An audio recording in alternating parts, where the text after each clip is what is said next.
Now, if you'll get comfortable for prayer and meditation, close your eyes, get in a comfortable position, and take in a breath. And release that breath. And take in another breath. And release that breath. And get centered. Receiving light from above. Let it cover your whole body, all the light that there is, the golden light. Take in a breath.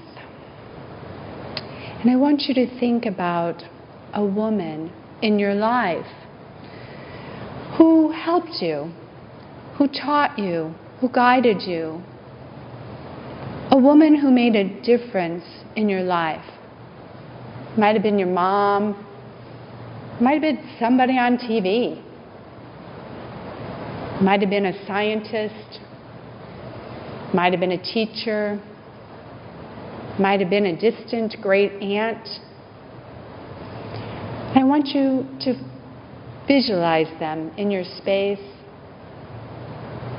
and say thank you to them. Just saying thank you for making a difference in my life. Thank you for being there for when I really needed it. Thank you for loving me no matter what I did wrong, showing up for me. Thank you for inspiring me. Thank you for guiding me. Thank you. Just breathe into that thank you. Give that person a hug. Take in a deep breath and release it.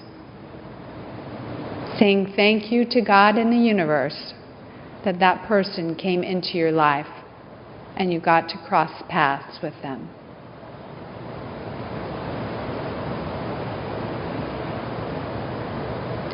Thank you, God and the universe, for all the women who I got to cross paths with. Blessed be, and amen.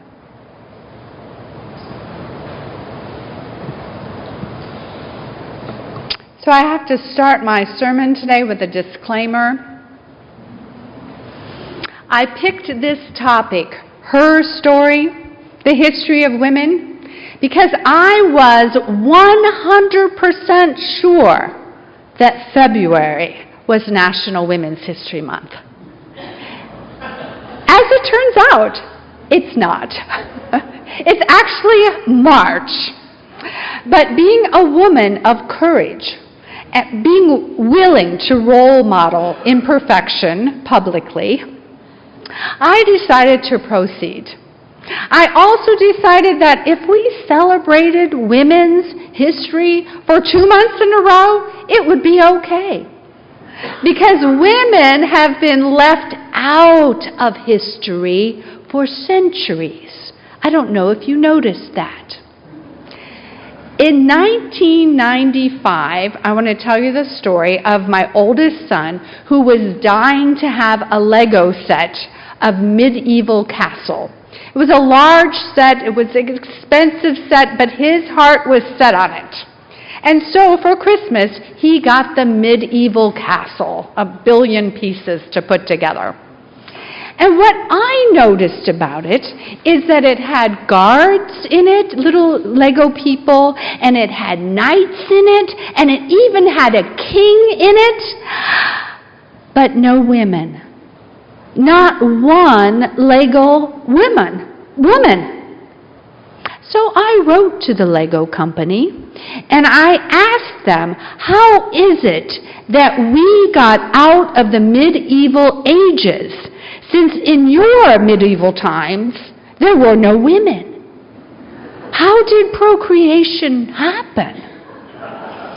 Now they wrote me back and they sent me a little packet full of little Lego women. They were the wrong time period. They were not medieval, but at least they were women. And they changed their policy. Now the castle sets have women in them. So writing those letters really does matter. Yes, exactly. Hallelujah for that. Because we are definitely making progress. That people are beginning to understand that women actually were alive in history, and they actually contributed in history. So I got inspired, and I went on Google to look for amazing women so that I could write my sermon. And you know what came up? The first website was the mailing order website for Ukrainian brides. And I thought, though we have come a long way, baby, we have a long way to go. Because still men can order and pay for a woman. And that's a problem for me. But I also found lots of women in history that were inspiring. Many of these women you have heard of, like Rosa Parks, like Eleanor Roosevelt, like Amelia Earhart. And I don't know if you know Annie Oakley's story, but she met her husband in a shooting competition, and she won. Hillary Clinton, Susan B. Anthony, we've heard the big names. But I found a lot of other women as well, lesser known, that also helped to break the glass ceiling and change things in our world. So I want to tell you about a few of them. I want to start with Sofia Kowalewska, who lived from 1851 to 1891, just 40 years of her life. But she changed the world. She was the first female to earn a PhD in mathematics. Math was always my favorite subject in school, so I'm very grateful to her that 100 years later, I was allowed to study mathematics. Without Sophia, I'm not sure that would have happened. Back in her day, boys were seriously trained, tutored, in order to go to military college or to university. Girls were taught literacy, and they were coached on being charming conversationalists with some knowledge of the arts, so they had a better chance of attracting a husband. Being a woman, of course, Sophia could not go to university then. She begged a professor, could I please set in on one of your lectures? The lecture was in physiology. He said yes, as long as she came in the back door, went up the back steps, and sat at the back of the lecture hall so nobody saw her, which she did. But what she really wanted to study was mathematics. So she got bolder, and she went to every math professor and asked if she could sit in on their lectures. They didn't know what to do with her. This was really out of the ordinary for a woman to want to sit in on a mathematics lecture. They got together. They formed a committee. They formed a commission. They discussed. They argued back and forth why she should not. And finally, they voted. And she was allowed to come in and sit in the lectures, not get credit for them, but just sit in them. And pretty soon the professors found out they had an extraordinary new student. Not because she was a woman, but because she was brilliant. Now, can you imagine having that kind of mind, brilliant mind, that she wasn't supposed to use? My question is to you, are you using the brilliant mind that was given to you? Are you restricted somehow from using the mind you were given, whether you're a female or a male? Are you trying to live a life that isn't really your life, but you're trying to please someone else? I'm going to tell you a client story. I have a client that came in very depressed, extremely depressed. I'm a psychotherapist for those people that don't know me. She came in depressed, and she'd been depressed about 7 years. She slept about 18 hours a day. She had no enthusiasm for anything. And I thought to myself, what happened in her life 7 years ago? And I asked her, and she said, oh, that was the birth of my first child. She said, I guess I have postpartum depression. I said, 7 years? No. It doesn't last that long. She said, well, I had 3 kids in that 7-year time period. I said, oh. And my husband believes that the mother should stay home and watch the children as he is the provider. I said, oh. And I mentioned to her it didn't seem to be working very well, that she was not happy at all. So how could her kids be happy at all? And I asked her, if you weren't a stay-at-home mom, what would you want to be doing? And she said this incredible sentence out loud. She said, well, I'm a veterinarian. I said, you're a veterinarian? Like you went through school? You have a license? You practice veterinarian medicine? She said, yes, for years. I said, well, don't you miss it? And she just started sobbing and sobbing, releasing all of the grief of losing that for 7 years. And I told her, you need to be a veterinarian, not a stay-at-home mom. You will be happier, your kids will be happier, your husband will be happier. And then she started crying some more, and she profusely thanked me. She said, I really came just to get permission to be allowed to be who I really am. So I'm here with Sophia, the mathematician who had to fight to be a mathematician, and with my client who had to fight to be a veterinarian, to give you permission to be who you really are, and not to be living a life that your mom or dad wants you to live, or your partner, or your kids, but to be who you really are. The next woman I want to tell you about is Ida Wells Barnett. She was born in 1862. Now, I never heard of her, did you? Ida Wells Barnett? And yet, she did amazing things. She was an African American, and she started an anti-lynching program. When she was 22, she had a defining moment in her life. She was on a train, and the conductor came by and said she needed to move from the white section back to the Jim Crow section. And she said, no, I'm not going to do that. And so he reached and he grabbed her wrist to pull her out of her seat, and she bit him. He was not happy.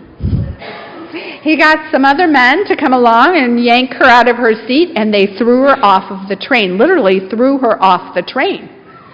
And she sued. And she won. But a higher court overturned the decision, which made her really, really angry and made her start writing about the injustices that were happening to black people. She bought into and became part owner of the Memphis Star newspaper, and she wrote furiously articles against injustice and against lynching. And then another defining moment happened. 3 of her best friends were lynched. 3 of her best friends owned a grocery store that evidently was threatening the business of the white grocery store. So one night, some men came in and decided to burn it down in order to eliminate the competition. Well, the owners were prepared. They decided to fight back. They were there, and one of them shot one of the attackers. So they were all 3 arrested. They were all 3 taken to jail. But they never had their day in court. Because before their court date, an angry mob came to the jail, got them, took them out, and murdered them. Ida was incensed. She said she demanded justice. She wrote for people to get together and demand justice, to which the angry mob of white men burnt down the newspaper office. She was then afraid for her life, and so she moved to Chicago, where she continued to write and write and write about the injustices in the world. How about you? Are you that courageous? Are you that courageous speaking your truth out loud? Are you that courageous to say, no, this is not right, I stand for this instead? Are you willing to have your voice be heard whether it's written or text messaging or marching or whatever? Are you willing to be courageous? Because that's part of our Unitarian Universalist principles. It charges us to work for justice for everybody in the world, the same as Ida did. I have another story, Dorothea Dix, 1802 to 1887. I at least had heard of her. Dorothea Dix, somewhere in my education, I learned that she was an education reformer. But it turns out she only did that for 20 years.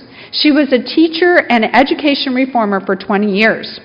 But then, when she turned 39, she read that in the paper that there was a need for a Sunday school teacher at a correctional facility for women. She volunteered to go there on Sundays and be the Sunday school teacher for 20 women who were criminals and also alcoholics.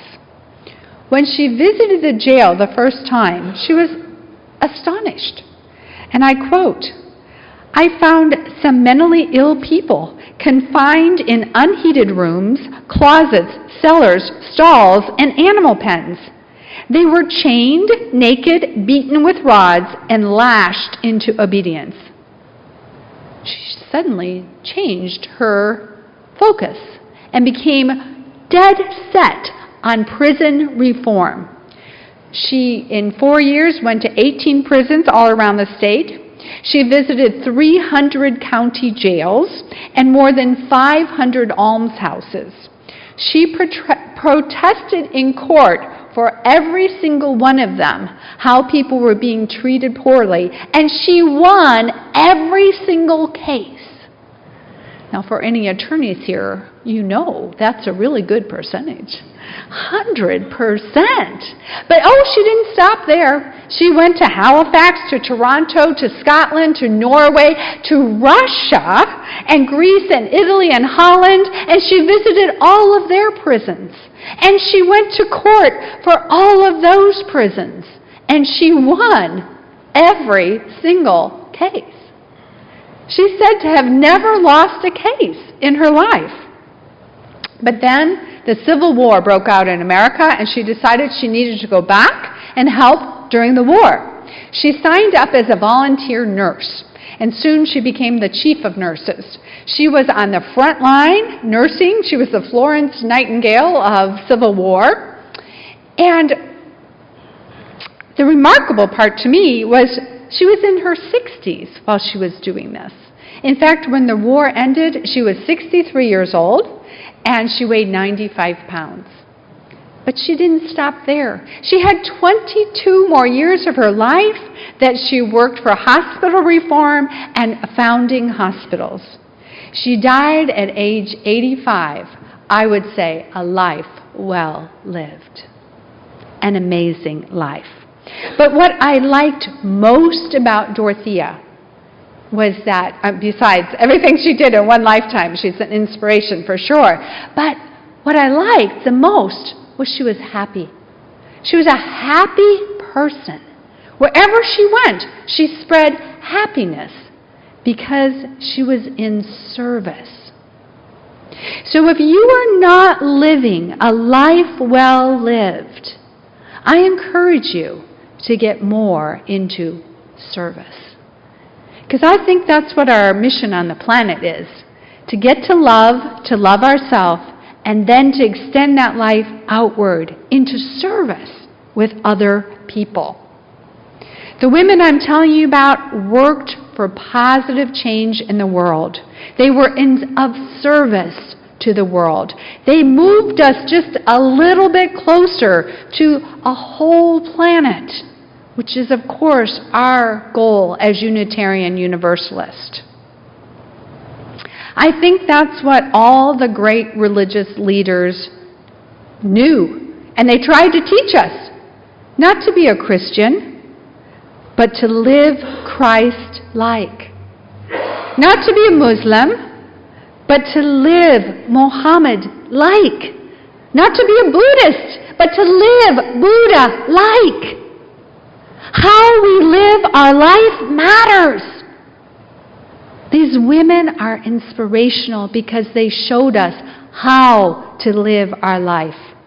And I want to encourage you by their stories to, number one, break glass ceilings.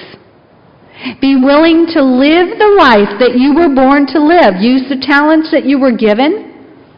Let go of what I'm supposed to do, how I should act, how whoever else wants me to live, and be true to yourself and break those glass ceilings.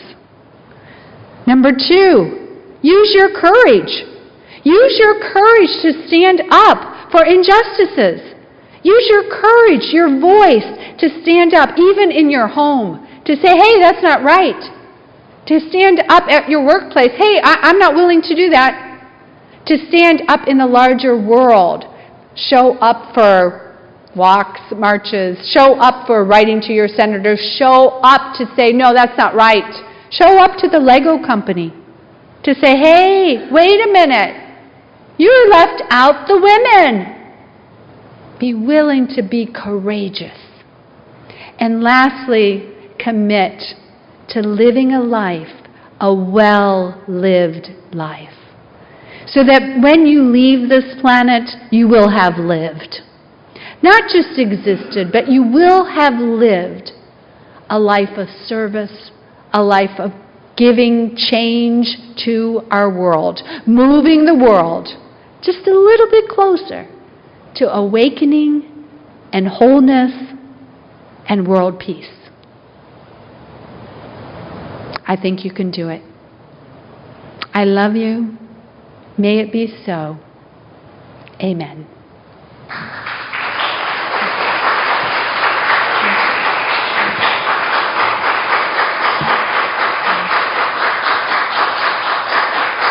Thank you so much.